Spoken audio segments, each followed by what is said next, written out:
Good morning. Mothers day అంటే ఇయ్యాల అంటే తల్లుల దినోత్సవం అన్నమాట. బిడ్డను కన్నప్పుడు 206 ఎముకలు విరిగినప్పుడు ఆ తల్లి ఏడవలే.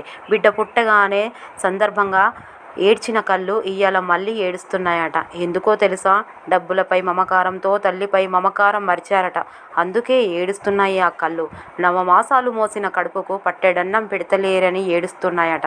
బిడ్డ కూడా బిడ్డలకు జన్మనిచ్చినా తనకు జన్మనిచ్చిన తల్లి మనసు విరిచినందుకు ఏడుస్తున్నాయట. బిడ్డలకు తల్లులు భారంగా మారినందుకు గుండెల్లో దుఃఖం ఆగలేక కళ్ళు కన్నీరు పెడుతున్నాయంట. కనిపించిన తల్లిని కసురుకుంటున్నందుకు ఏడుస్తున్నాయట. వృద్ధాశ్రమాలు పెరుగుతున్నందుకు, అందులో వృద్ధులు పెరుగుతున్నందుకు ఏడుస్తున్నాయట. నీ బతుకు కోసం నిన్ను కన్న తల్లిని వదిలించుకుంటున్నావు. ఎంత మూర్ఖుడివి! రేపు నిన్ను నీ బిడ్డలు వదిలేస్తే నువ్వు కూడా వృద్ధాశ్రమం పాలైతే ఎందుకురా? సమయంతో పరుగులు, బంధాలతో తెగువులు.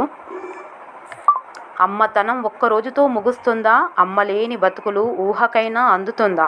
నవమాసాలు మోసిన అమ్మకు పట్టెడన్నం పెట్టినప్పుడు, ఆమె కాళ్లకు ప్రతిరోజు దండం పెట్టినప్పుడు, అమ్మను అమ్మలా చూసినప్పుడు ప్రతిరోజు మదర్స్ డే కాదా?